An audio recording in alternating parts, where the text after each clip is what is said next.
Good evening, everyone. Oh, hey, it's Sharon. Good evening, everyone. Good evening. Thank you, I Paul. was teasing you at the last meeting. I'd like to call the Audit and Finance Committee meeting to order for April 27, 2023. And we'll start by having Ms. Kennedy, please take the roll. Sure, Madam Chairwoman. Ms. Willingham, Present. Peter, Present. Bergdorf, Here. Clay, Here. Grimm, Here. Ray Joyce, Here. Lakakis, Yeah. Mayo, Here. and Mr. Bruschi is excused. 8 present, Madam Chairwoman.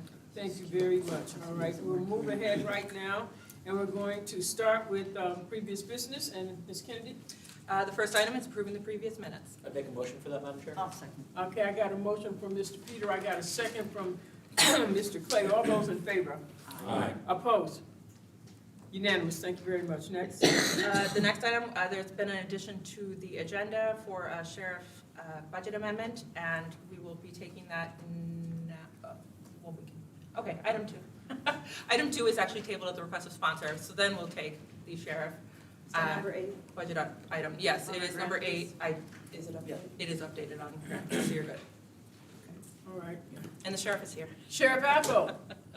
Good evening, I guess, at this point. I feel like I've been here all day. Me So I too. apologize to having to return for this, but last month we submitted an RLA that was pretty much a word jumble.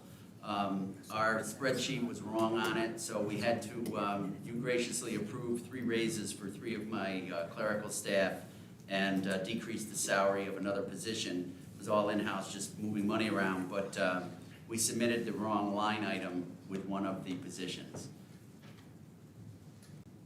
All right, thank you. Ooh, excuse me.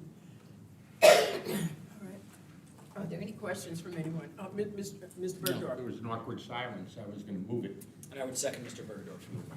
I got a motion from Mr. Bergdorf, I got a second from Mr. Peter. All those in favor? Aye. Opposed? Unanimous, thank you very much, Thank you, Sheriff have a Apple. great night. You too. All right, item 3 is establishing a voter rights disclosure policy for all polling places managed by the Albany County Board of Elections. Mr. Peter is here to speak on this. Yes, thank you, Madam Chair, and thank you, Majority Council. I tabled this last night in law. I'm going to do the same tonight. I'm simply requesting 2 things. If there's any members who have ideas of things that have been asked or confusion at poll sites that they think we can add on questions, like top FAQs, on the Voters' Bill of Rights on the bottom to help maybe end confusion, conflict, things of that nature. We'll also be going back to the Board of Elections Commissioners to ask their staff as well and get their feedback, and then present that to all of us. And just a quick thing is that anything we want to change on the Board of Rights that are published, including where they're published, like requiring them to be on the front door of an entrance to make sure it's there rather than at an ED table, or making sure that we add the Board of Elections website would actually have to be approved. Right now, there's only the phone number on it. So these are updates that I think a lot of updates we can agree on, and a lot of things we can overcome just to make voting and the voting process easier. And with that, I'm going to table it, and I welcome any suggestions that you've seen in your community as we also go back to the Board of Elections staff. I just wanted to clarify one thing. The ultimate decision will be if you're adding information that is beyond the core of what the State Board of Elections has, the 2 commissioners have to agree upon that. Yes. And the 2 commissioners have to petition the State Board of Elections. So ultimately, whatever recommendations we have have to be agreed to by both commissioners. Yep. Then it goes to the State Board of Elections. And So no, for November kind of timeline? the hope is the November timeline. We've included $5,000 to allow for printing and anything that we need to do. The idea is hopefully to also have like a QR code where people could scan and it goes to the State Board of Elections website with some key information and things like that. So again, what this basically is doing is putting recommendations from the legislature to submit to the Board of Elections Commissioners that we have. If the Board of Elections Commissioners both agree, that gets submitted to the state. If the state, if the state finds it appropriate, they approve it, we print it, it goes out. It's a little convoluted, but it's how Board of Elections are treated, and it's just the process. So in the meantime, by next month, we will probably have a document to look at, is that correct? That's correct. I'm asking for 2 weeks for people to send it. We would then basically go through the legalese of simplifying stuff and making sure it conforms with the similar information they have on the State Board of Elections website. It will then be presented with, and sent back again to the Board of Elections Commissioners. So by next Law and Finance meeting, we'll have a document to look at with some FAQs, and we'll go on from there. So at the request of our sponsor here, Mr. Peter, this is going to be tabled until next month. That's correct. Thank you, Madam Chair. Item 4, establishing the USA 250 Commission for the celebration of the 250th year following the American Revolution and independence of the United States is tabled at the request of sponsor.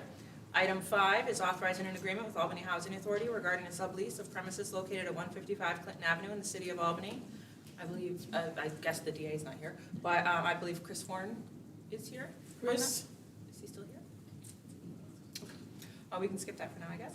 Item 6 is authorizing a correction to the tax roll for 10 Baltus Drive in the town of New Scotland. I believe Commissioner McGuire is here tonight.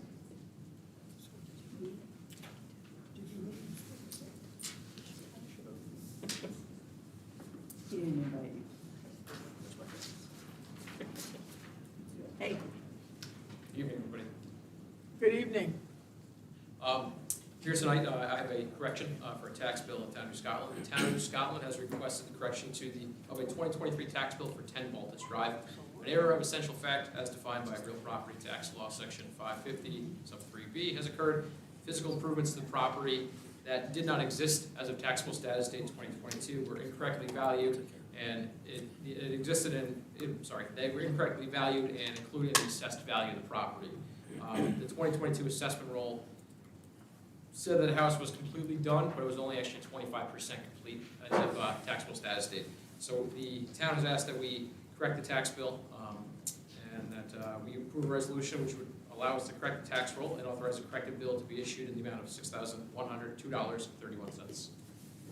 Thank you very much. Madam Chair, I make a motion if there are no questions on this. I got a motion from Mr. Peter, I got a second from Mr. Cactus. All those in favor? Aye. Opposed? Unanimous. Thank you very much. Have a wonderful evening. And item 7 is amending the 2023 Department of Parks and Recreation budget, lifeguard certification, first registration fees, and Cameron Sagan from the Executive's Office is here tonight. Hello, Mr. Sagan, how are you tonight? Good, how are you, Madam Chair? I'm doing fine, doing fine. Take your time. Okay, I'm all set. So this is a budget amendment for a new program that was started by our Parks and Recreation Department, the lifeguard certification course. It kicked off in April. So this is just an RLA that would allow us to take in revenue from the registration fees. Can I ask you a question, please? Absolutely. Okay, so this is for a lifeguard course That's correct. and $5,600 in registration. What's that mean? So every registrant pays $56 to take this course. So throughout the year, there's 20 registrants per course. There's 5 courses throughout the year. So that comes out to be that total number, the 56,000. So 5600. you say they pay, Yeah. and so we're paying for them, or they're, No, this is bringing in revenue. we're taking money in? Yeah, apologies. Yeah, that's Okay, bringing in okay. revenue. Oh, So we just, okay. this is a new program, so we just need to have this in place so we could accept that. So where do they do the course at? So we have a few different locations. The first one, so like I said, started off in April. It started off in Ravina, Queens, and Selkirk High School. We just finished one Albany High, and then we have 3 more coming up: Siena, College of St. Rose, and Towson Clark and Gilderland. Mr. Bergdorf? You covered the revenue side of this. Who is actually doing the training? Is it a county employee So or we is do it have someone- our staff working on it, but it's through partnership with the American Red Cross as well. So the Red Cross are actually doing the training? Yeah, for like the more of the hands-on specialized training, and then our staff, our recreation staff is helping out. Okay, but do we have to pay the Red Cross? We do pay the Red Cross for equipment. There's specialized equipment that is a bit expensive that's why the registration fee is in place. And some of that money does go to the Red Cross to help them. Okay, but that's already included in the recreation budget? That's the- correct. The expenditure for the Red Cross? Yeah. So the money out is in the budget, the money in just needed a place? Correct. Got it. Very good. Madam Chair? Mr. Grimm? Yeah, how did you come up with the $56 figure? How much training do they get? I don't know about the specifics of how we came to $56. I think that was simply, we wanted to be able to cover the internal costs to us without putting too much of a financial burden on the individuals. I mean, if you look at what the cost of comparable programs, I mean, you're talking about over $400 that people typically pay out at the YMCA. So we wanted something that could cover the costs at a minimal level, you know, while still being able to give people this service of training. Does the county hire lifeguards, any of the facilities, or do they have anything? No, any lifeguards are a local level hire, if anything. Yeah, because there's a shortage. It's hard getting lifeguards. Yeah, that's the whole purpose of this, is to, you know, part of the reason there's a shortage, I mean, there's a lot of reasons, obviously, but part of it is the fact that getting the training is extremely expensive, so if we could lower the cost, maybe we could, ideally, we can get more people in the chairs. Removes a barrier to entry. Yeah. Sure. Thanks. Thank you, Madam Chair. Madam Chair, I'd make a motion for this if there are no other questions. Second. Okay, I got a motion from Mr. Peter. I have a second from Mr. Bergdorf. All those in favor? Aye. Opposed? Unanimous. Thank you very Thanks, ma'am. much.